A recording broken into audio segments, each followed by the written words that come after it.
Monsieur le Président de la République, Mesdames les ministres, Mesdames, Messieurs les ministres, Mesdames, Messieurs les hautes personnalités, chers amis,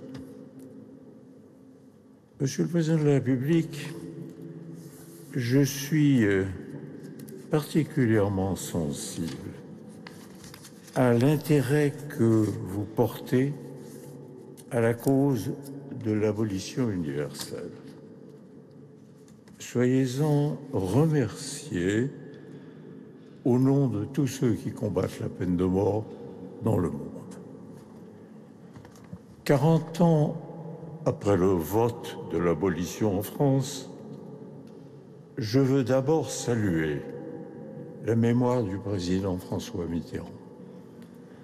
C'est à lui, à son courage politique, que nous devons en premier lieu l'abolition de la peine de mort en France en 1981. J'y ajouterai celui du président Jacques Chirac, qui a voulu élever l'abolition au rang de principe constitutionnel en 2007. Comment aussi ne pas évoquer la mémoire de tous les parlementaires de toutes opinions politiques qui, dans les deux assemblées, ont lutté pour que l'abolition survienne enfin en France. Et je pense notamment à Raymond Forny, à Michel Dreyfus-Schmitt, à Bernard Stasi, à Pierre Gras et à notre ami Philippe Seguin. J'en pourrais nommer bien d'autres. Face à l'opinion publique majoritairement hostile à l'abolition, ils ont tenu ferme sur leurs convictions, que ceci serve d'exemple. 40 années se sont écoulées depuis le vote de l'abolition en France. La marche vers l'abolition universelle n'a depuis lors cessé de progresser. Nous étions en 1981 le 36e État à abolir la peine de mort. J'ajouterai que nous étions le dernier dans la communauté européenne, ce qui, pour un pays qui se veut patrie des droits de l'homme, n'était pas exceptionnellement brillant. Mais aujourd'hui, sur 198 États membres de l'ONU, 109 ont aboli en droit la peine de mort, 36 ont renoncé à la pratiquer.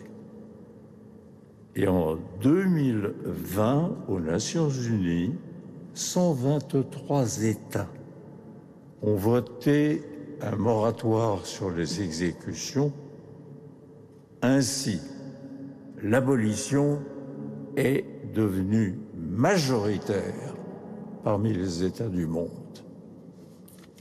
En Europe, notre continent, ravagé pendant des siècles par la criminalité sanglante, la peine de mort a totalement disparu, sauf en Biélorussie, le dernier État stalinien.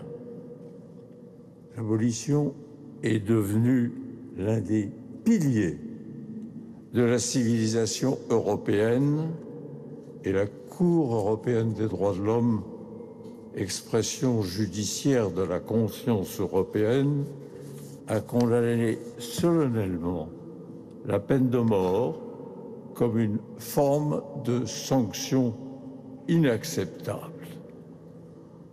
Dans l'ordre international, conventions et déclarations excluant le recours à la peine de mort se sont multipliées. Je n'en donnerai pas la longue liste, mais je citerai seulement, car il est riche de sens, le statut de Rome de 1998 créant la Cour pénale internationale parce qu'elle a pour mission de juger les pires criminels qui soient, les criminels contre l'humanité, et que ces statuts ont exclu le recours à la peine de mort. Et je puis dire sans m'avancer qu'aujourd'hui, il n'y aurait pas en Europe un magistrat qui se prononcerait pour la peine de mort dans des juridictions internationales. Il refuserait d'y siéger tout simplement. Ainsi, l'humanité va de l'avant, même si certains États, et notamment la Chine, l'Iran, l'Égypte, l'Irak, l'Arabie saoudite, mais aussi les États-Unis, grande république amie, voilà se succéder condamnations et même exécutions. C'est pourquoi, Monsieur le Président de la République, la France se doit d'être partout présente au premier rang quand il s'agit de combattre la peine de mort. Il ne suffit pas d'un moratoire universel sur les exécutions. Nous devons obtenir qu'il soit mis fin aux condamnations, car nous refusons que s'accroisse la masse des milliers de condamnés à mort dans le monde, parmi lesquels se trouvent des innocents qui peuplent les quartiers de la mort pendant des années, voire des décennies. Tant que dans le monde, on pendra, on gazera, on décapitera, on lapidera, on fusillera toutes celles et ceux qui considèrent le droit à la vie comme un absolu moral doivent poursuivre leur combat. Je veux, en cet instant, vous dire ma conviction absolue.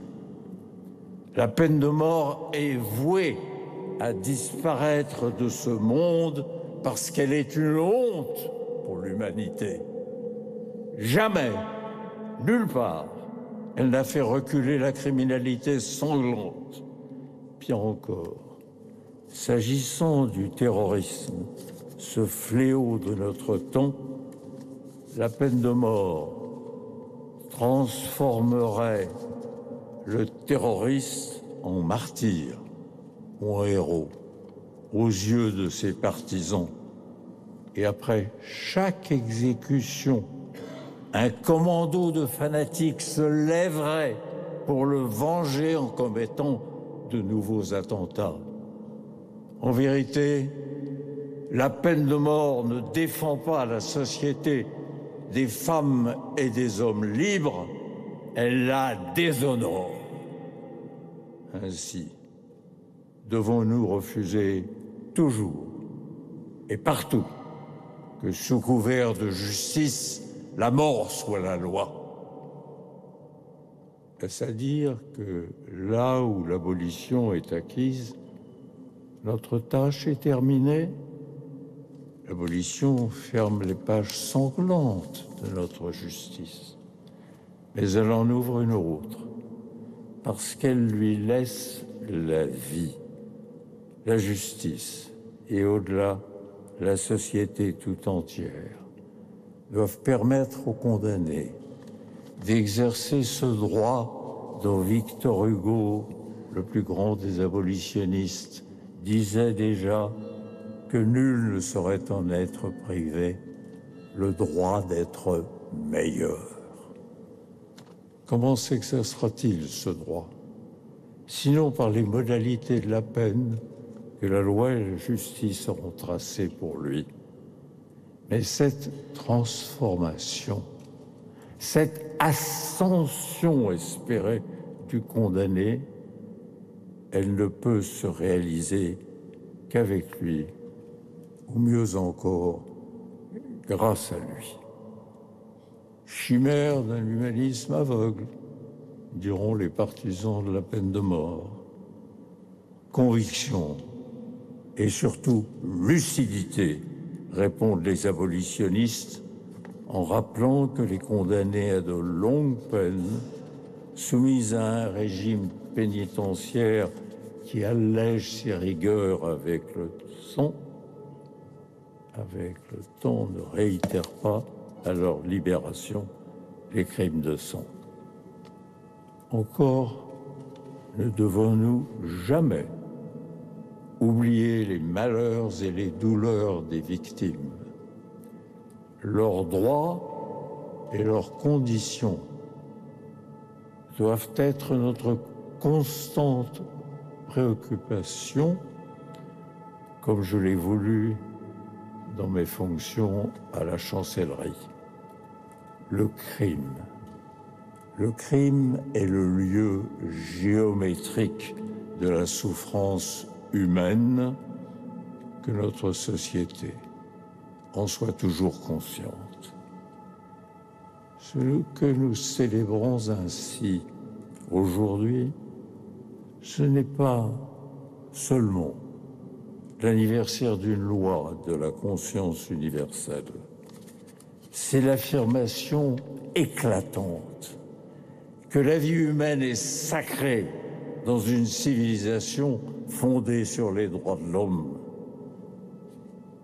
Dans ce panthéon républicain, où reposent de si grands défenseurs de l'abolition, Hugo, Jaurès et symboliquement Condorcet, il est légitime, grâce à vous, de le rappeler en ce jour, vive l'abolition universelle.